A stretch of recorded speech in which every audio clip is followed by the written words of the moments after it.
and welcome to the Learning Council's 2017 sneak peek of our Digital Curriculum Strategy Survey and our market analysis for 2018. I'm going to start you off with first telling you a little bit about what we expect in K-12 and higher ed spend on digital curriculum. So this next year we're seeing a jump, obviously, in the economy, but state and local governments, for how they spend through schools, has a little bit of a lag. So we're going to look at only a 2.6% increase due to inflation for the new year. Still, it's a significant increase in overall spend. What you're going to see in K-12 is an increase to non-curriculum digital resources spend. Actually is still declining. It's $7.9 billion. Higher ed is projected at $3.6 billion. The real increase is in digital curriculum spend, accelerating now to $9.7 billion. That's $6.6 billion that will be spent at the district level and school level, and about $4.1 billion that will be spent down at the teacher level. Sometimes principals are involved in that spend, versus the higher ed market, which is only about $0.59 billion in total digital curriculum spend. So what's actually happened over time is that this market, in terms of its overall spend, is shifting feet between what they're spending on paper textbooks and what they're spending on pure digital curriculum. But the news that the Learning Council is hearing from all over the country is really, really positive. Different districts are allocating millions of dollars towards digital curriculum, and the spend started to accelerate last October, where we were hearing, millions here, millions there going into digital curriculum. And a lot of companies made and beat their numbers by the end of December, which was kind of amazing. So again, those numbers in digital curriculum spend and all resources, including paper, is going to put the market at about $21.79 billion, all total on resources spend for curriculum. What is actually important to point out, however, is that an estimated $5 billion has left the market. And what we mean by that is that the natural rate of growth for all educational resources based on inflation over the last several years would have been $5 billion higher going into 2018-2019 in K-12 and higher ed, except for a few things, and these are important to know. There was a loss to the market due to the free and hand-created digital resources that a lot of schools are doing. There was also a lack of budget shift from what they were doing in their paper budgets to digital. In fact, if you talk to most districts, they still haven't really shifted those budgets. They keep that line item over in paper, and then they're sort of scrappily putting together other funds for what they're doing in digital. But we've started to hear districts actually moving that budget into pure digital. There's also been an overwhelming number of choices in digital curriculum. There's some 7,000 companies in this field, and it seems to be growing constantly. And that has also attributed to a lack of discernment by schools, where they can't really figure out what to buy for what grades. And then you have companies that are offering something maybe for only a couple grades in one subject, and then another company's offering a different subject in a number of different grades. So it's creating a lot of confusion in the market for how to knit together a complete plan for digital curriculum. There's also been market inefficiencies for a lot of companies, where they can't really get to market easily. There's a lot of different ways to market in this industry, and it creates a little bit of a roadblock for companies getting themselves known to all of the schools and districts. There's also been a rejection by some schools of autonomous or adaptive digital courseware, which is almost gamified. It's immersive, it's using a lot of algorithms, because teachers are pushing back on what's their role now that they're going to be using this. So that's something that the industry has to start to address in terms of what it does to change the roles, and how that is actually automating things that is going to save teachers time so they can be more face-to-face with the students and really helping them accomplish on an individual basis. There's also been a lot of indecision and equivocation. So last year, when we did this briefing, we talked about the fact that school districts were starting to rein in a lot of the power that had been dispersed into individual teacher level for what they were going to use, which created a problem with different teachers using different things in different grades in the same district, and then nobody really knowing what everybody had. So the school districts, for security reasons, as well as creating an autonomous map of all digital curriculum, started to rein the power in for who got to do the spending. We've seen billions of dollars shift up in the institutions for who was going to get to make the decision. So that actually slowed down the market for a bit in 2017, because as you rein in power and committees are formed to make a decision on what you're going to do for 6th grade math or 9th grade social studies, it slows down the purchase behavior. But that started to pick up in late fall last year. So it's expected to all come roaring back, that $5 billion loss in the market, as school districts are discovering that homegrown digital objects, self-made lessons, don't compete with consumerized learning and fully autonomous courseware. They don't have automations in them, they don't have algorithms or animation. They're not built to expectations that students are coming to school with now. So a lot more schools are actually starting to go industry purchasing than have done so before. So we think that that whole market's going to be coming back. So the other thing to know is that the consumerization of learning is real. And what we mean by consumerization is kind of what school districts talk about when they talk about personalization. It's software that's adapted around the individual.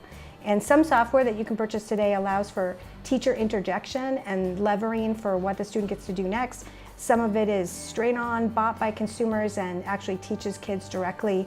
But the consumerization trend is right now in the United States, American families mostly are spending $15 billion a year on direct purchase of digital curriculum, and that has a 20% compound annual growth rate. Versus what schools are spending this year, which is still a really major increase, at $9.7 billion with only about a 5% compound annual growth rate. So you can see we're sort of at a crossroads, and I want to talk about that next. So what I mean by crossroads is that originally schools and teachers were using some consumer grade adaptive digital curriculum, usually for supplemental work, like letting kids who are more advanced go in the back and play with that math game or whatever. And a lot of free open education resources, loose documents, PDFs as textbooks, that kind of thing. And of course, they were using some learning management systems to build their own courses.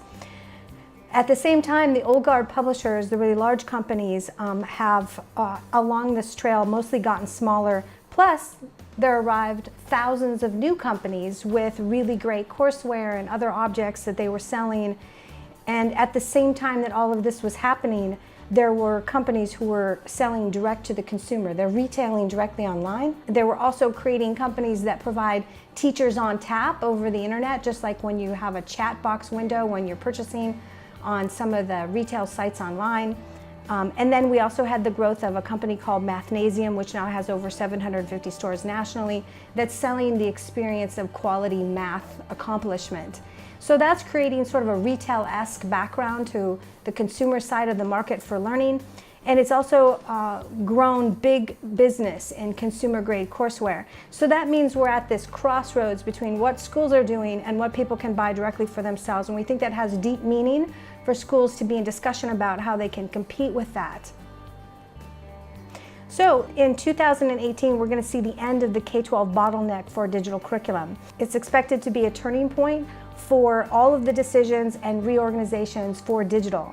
The shopping behavior picked up significantly already, and all of the K-12s that we talk to are becoming much more sophisticated in what they're looking at for digital curriculum. Some of them are even throwing out old digital curriculum in favor of new ones, and they're becoming, I would say, refined in how they're looking inside the software to make sure that it's doing exactly what they want. It has alignment to standards and all that other kind of stuff. So the K-12 early adopters who mostly purchased lots of devices and major software systems with little content purchase in ratio to their old habits of massive textbook buying were the first to purchase a lot of digital courseware in the last 5 years. Now the early majority of the market is planning purchases and unleashing phenomenal growth. So part of the reason for this is that the number of school human resources to self-build and use the free stuff that they find on the open internet for full curriculum mapping are fewer in the bulk of the market. There are just that many staff in the smaller districts. So reliance on purchase will be greater. In addition, self-build will deteriorate overall as schools gain greater understanding of that position being a non-competitive position against what's being built by big companies for consumer-grade courseware. You also should note that the K-12 hardware spend in 2018 is predicted to be $17.1 billion. That includes networks, major system software like learning management systems, student information systems, all the big iron software, and that will see a slight increase as well. Overall, though, the sector in terms of hardware is less aggressive. It's less aggressive buying mobile devices for students because the market's reaching saturation. So the study that the Learning Council did that was closed off in 2017 had 477 schools and districts respond. Those districts had an average of 15,000 students apiece, and most of the respondents were ranking executives. The top 10 intentions of digital curriculum strategy that were reported by schools start with number 1, increasing student engagement. Number 2, which is new in the top 10 this year, individualizing learning, which is the same thing for most schools of personalizing learning. Number 3 was greater instructor effectiveness. Number 4, analytics and tracking, which is brand new in the top 10. And the fact that it made it all the way to number 4 tells you a lot about the maturity of the market. Number 5 is blended learning. Number 6, project-based learning for student instruction. 7, intervention for struggling students. 8, standards alignment. Again, number 8 is a new one in the top 10. Number 9, reduce costs. Number 10, credit recovery. So the fact that 4 items are brand new to the top 10 for the first year is really a significant thing to observe because it means that the market is rapidly maturing. In terms of the top 5 intentions of digital curriculum strategy, giving you a longitudinal view, in 2017, the only item to make the top 5 across the last 4 years and brand new was analytics and tracking. So I think that's very significant because it means people are expecting more data out of their software, and they're looking for how they can help their environment because they've got feedback loops coming at them to actually help students individually. So what are the administrators doing with their policies? The top 10 policy activities include student data privacy policies being in place, very important. Second, inspections and enforcing of student data privacy. Number 3, advocating for interactive individualized resources. Number 4, annually assessing digital content product. Number 5, providing cost and pricing structure guidance for their purchasing. Number 6, administering gap analysis to ensure adequate digital coverage model for all standards. What that means is that many school districts are trying to reach a full map of digital curriculum, not trying to plug in a book here and a piece of digital curriculum there.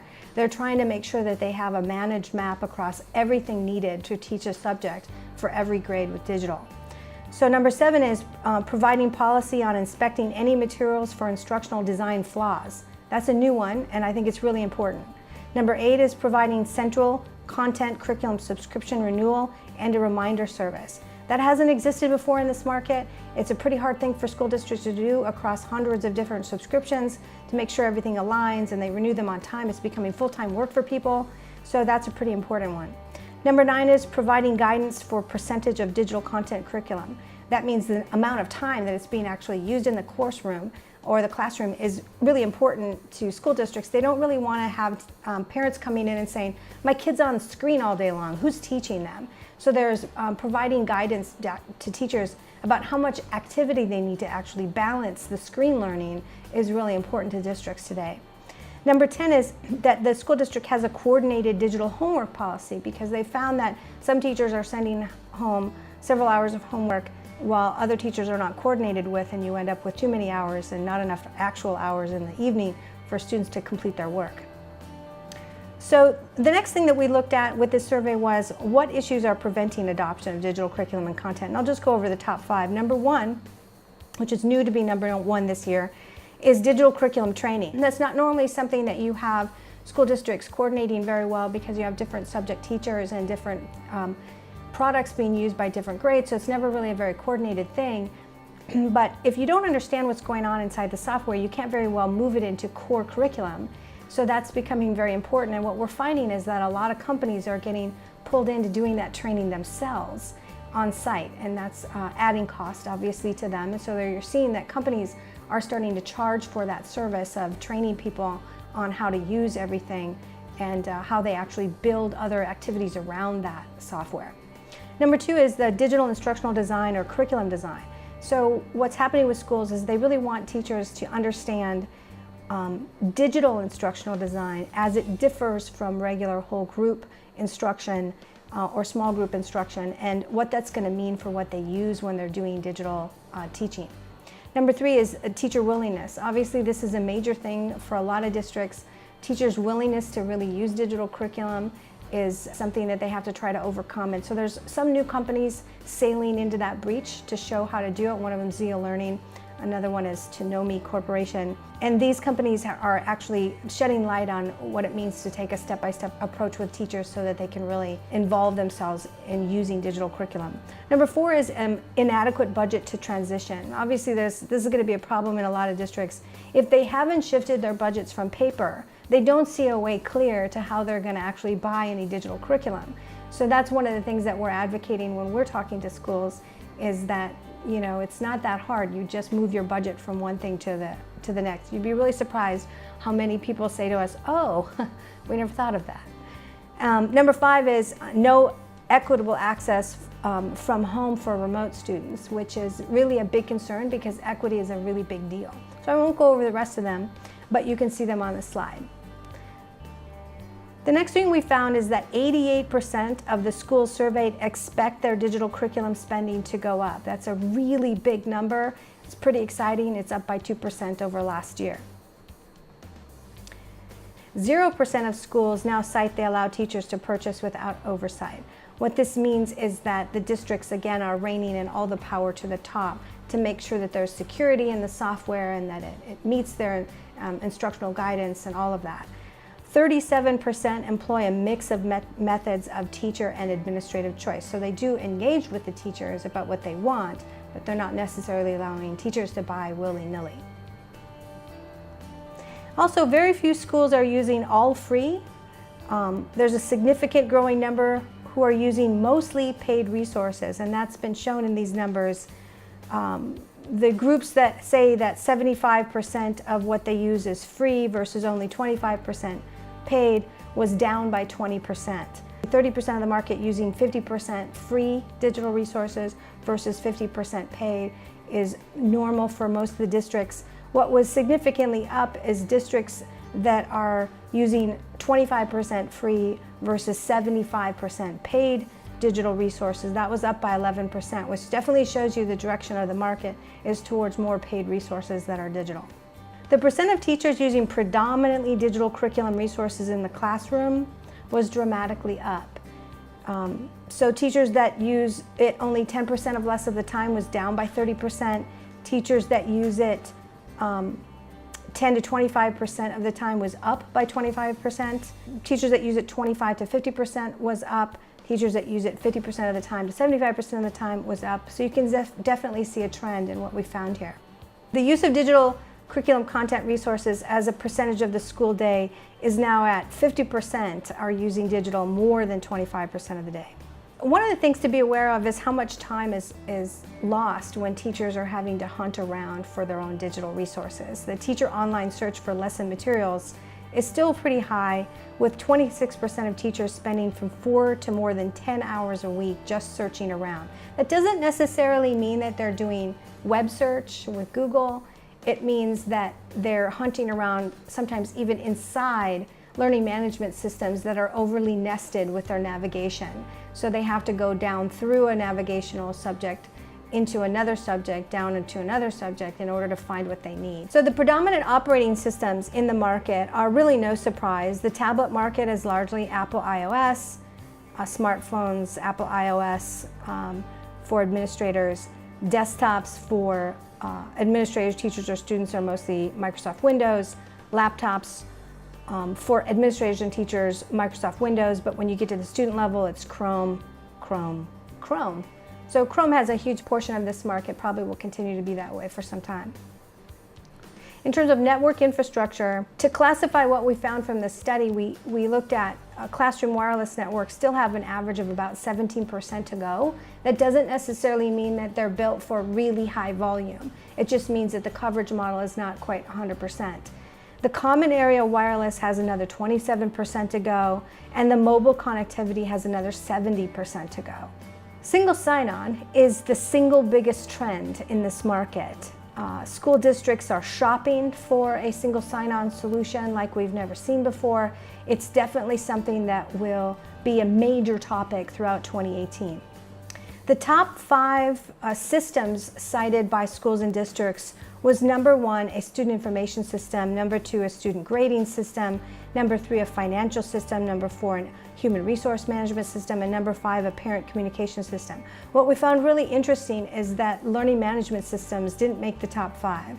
And it is our opinion, based on the data that we saw, that a good portion of the market isn't purchasing learning management systems because they're going with disparate solutions that are not commercial grade, like Google Class or other file structure systems like Office 365 in their initial phase, and then they're maturing up to needing an LMS. So right now, what we found in the study is their method to manage digital content. Less than 40% of schools and districts have any sort of content curation system. Almost 40% of schools and districts are going without an LMS entirely. So that's a lot of greenfield ground for the companies that are selling learning management systems to get to and show the value for teachers not spending too much time trying to find things or doing all the filing on their own, and that duplicative work being put across every teacher in the entire district. So also the top 5 accommodations that have been implemented or adaptations to fit learning consumers and the staff, the students, are number 1, internal help desks by schools and districts. Number 2, changing to the day schedules for how classes and the school is being run is being made mostly at high school and middle school level. Number 3 was the use of software analytics and professional digital curation to customize the learning path for individual students.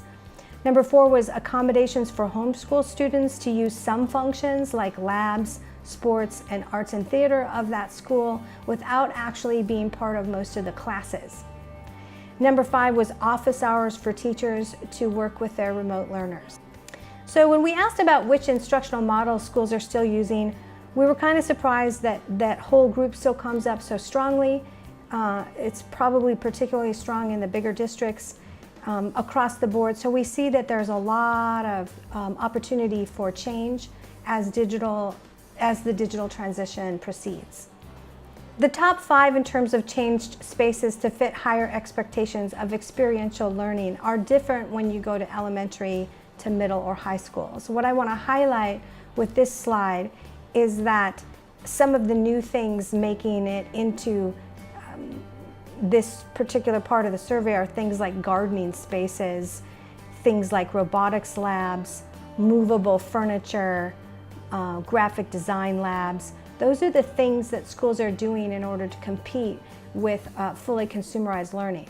We also found that the types of professional development activities offered for administrators and teachers are pretty much the same per usual. We aren't finding them moving to different constructs like you would expect given what's actually available out in the market. So we're expecting that to start to change soon, but what we found was pretty normal for what you compare this last year with years prior. What schools are doing to actually innovate in their school districts, number 1 is tied with the other one, is they're piloting programs at a small scale. So they're bringing in software and they're piloting it in a few places. The other thing they do a lot is they go to local conferences. At only 65% was national conferences. We're seeing a lot of school districts not allowing staff to go to national events unless there's a really critical reason for them to go. So national events have been waning, at least in our view, across the country. We're also seeing that districts establish new schools or independent charter schools, but that's a much smaller option. And we're actually delighted to see that schools are doing innovation internally at a much higher level. So just to give you some perspective of where the market is right now, based on all the data that we have, the Learning Council looks at this maturity curve from the early adopters all the way to what would be called the laggers in terms of adoption of digital transition, that the market is somewhere just at the first part of the early majority, which means we have a long way to go in digital transition, but it also means it's a huge upside for companies that are pursuing this market that are selling quality ed tech products. The growth spots that we saw in the survey include digital courseware, not courses, but highly developed programs that personalize. Number 2 was special needs and social emotional products and systems of all kinds. Number 3 was anything in the kindergarten through 5th grade or any core programs for that level. And number 4 was new comprehensive professional development for personalization, such as we saw from Zia Learning. That seems to be a really bright spot, especially because there's been so much product already purchased, and schools are kind of stumbling with how they're really getting teachers to use it. So we're at this really critical juncture where that has a lot of attention. So that's all I have for you from the sneak peek. We have a lot more data. If you want to have a call with us or you want to purchase the study, let us know. I'm happy to help you with that. And if you have any quick questions that you think we can answer easily, email me. I'm at LeiLani@learningcounsel.com. Thank you very much for listening.